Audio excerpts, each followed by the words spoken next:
Kia ora koutou. I decided that I didn't want to watch any more American election results and I would make a scholarship calculus video instead. So here it is. This is question 4C from this year's exam. Thank you again to Daniel Kelly at Trinity College down in Dunedin for writing a great paper. I think this is a really hard question and I've nearly finished marking it, and most people have got a little way into it and then got stuck. So I'm going to go really slowly in this video. If you're watching this and you're not sitting scholarship calculus and you see a really fast way to do this problem, that's cool, right? But my goal here is to teach this very, very slowly. I'm not going to use any standard results beyond what's on the formula sheet, really. So if you are really confident, you will know that there is a fast way to get a normal equation. You don't need that here. But what is really useful in this question is to work in parametric form. So that's one thing that we're going to be doing quite a lot of. And it's also good to draw a really good diagram and also look at where we're trying to go with the proof, right? So we've got an ellipse, and the ellipse is given to us in its usual form, and it's got focal points f0 and negative f0, right? You should, by the time you're sitting this exam, know that these are the f in here is linked up to the a and b in here. And you should have heard of this thing called the eccentricity of the ellipse, right? This is the stretchiness of the ellipse. But from that point on, you're pretty much going to the formula sheet to get the details. So suppose that we've got the normal to a point P on the ellipse, and the normal meets the major axis at G. Show that this distance is equal to the eccentricity times this distance. And we're told to forget about the trivial case. Yep, cool. So I was amazed at how many people tried to do this question with no graph. Like, it really, really does help, as I've said. So here's my graph. I did this before on a first go through of this video where I had to start again. So I've just left this in. Things to notice. P I've put in the first quadrant here, and we're going to work in parametric form. So I'm going to give this a parameter of theta naught, right? That doesn't mean anything. It's not an angle. It's just like, think about all of the possible values of the point as being points on a flying fox, on a zip line, and you're going back and forth. If you've done vectors, you'll know what I'm talking about for that. Okay, but what I'm saying here is that there's a parameter, and I'm going to call it theta naught. You could call it t, okay, but it's this thing here that we're going to put into our parametric form. Okay, f is the focus, and in the question, we're told that this is point F0, which doesn't really get us very far until we remember that the foci are at C0 and negative C0, and there's a link between A, B, and C. On top of that, the eccentricity links up C and A, right? So C squared is A squared minus B squared. So that's the gap between these numbers squared. So that's how we get the stretchiness idea for eccentricity. I'm going to start off by talking about the steps we're going to take, and then I'm going to come back and look at how we can write the coordinates of this point in a way that makes this question much easier. And I think if you see that, you'll probably get the whole way through. Okay, but first up, I'm going to get the equation of the normal, and notice that this point G is the x-intercept for that equation of the normal. So we have x is equal to a cos theta, y is equal to b sine theta. That gives me dx by d theta is equal to negative a sine theta. dy by d theta is equal to b cos theta. So putting those together, and if you're not comfortable with parametric differentiation, you really need to go and get used to it. So b cos theta over negative a sine theta. That's going to be my tangent gradient. We want the normal gradient. So I'm going to write that as m norm. So it's the negative reciprocal. It will be a sine theta over b cos theta. And at p, we've got theta is equal to theta naught. So we can put that in here now. Okay, so that's the first important bit we've got for our equation of the normal line. Right, so now I'm going to go back to our usual thing for getting the equation of a line. So level 2 coordinate geometry. Y minus y naught. Well, y naught is b sine theta naught equals a sine theta naught over b cos theta naught into x minus a sine, oh no, whoops, what am I doing? What's x naught? x naught is a cos theta. Yeah, sorry, having a brain freeze there. Right, now all we need to do here, we don't need to make the line beautiful, so we don't need to put it into y equals mx plus c form. We need to know when is y equal to 0. Right, so this is going to go, and we have negative b sine theta naught times b cos theta naught, so that's cross multiplying this, is equal to a sine theta naught x minus a squared sine theta naught cos theta naught. Now this is quite nice, right, because we've got some stuff here and some like terms here.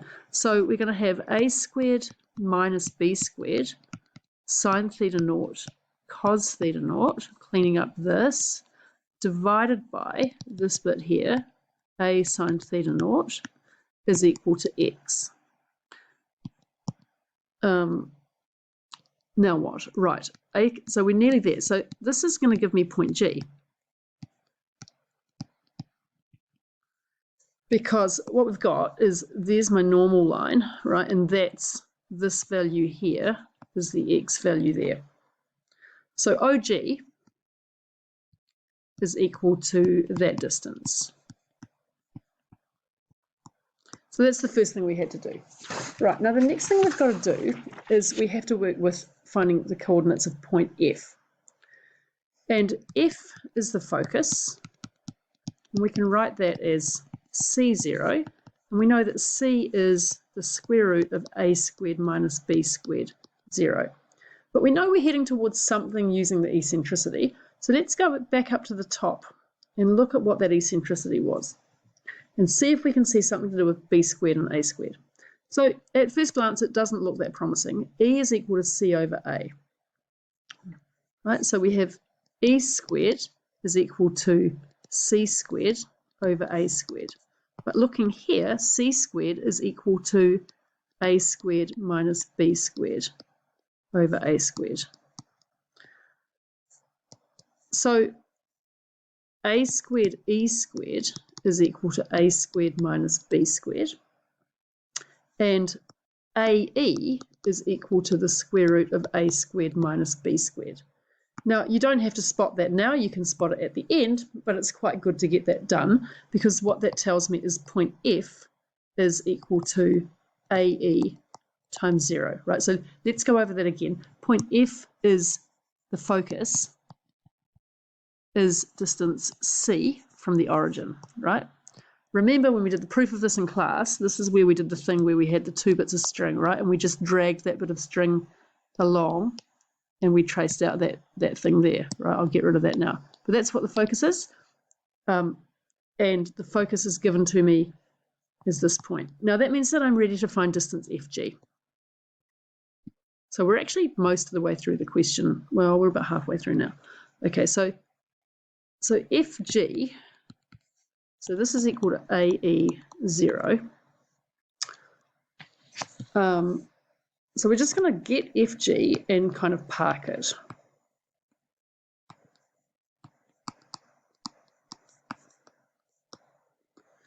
But we've just finished working with this a squared minus b squared link to the eccentricity. So we're going to rewrite the a squared minus b squared as a squared e squared on a times cos of theta naught. Right? So this is coming from the earlier work up there. And you can see now this is looking quite promising. We've got AE minus AE squared cos of theta naught.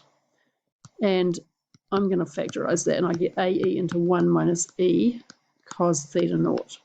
So that's FG. So here it is. Now the last thing we've got to work with is to figure out what about the distance from F to P. So we've got this little bit here, and we now need to go and get the distance from the focus. Which way around was it? That's G, that's F, and P's up here. So we're getting this distance here now.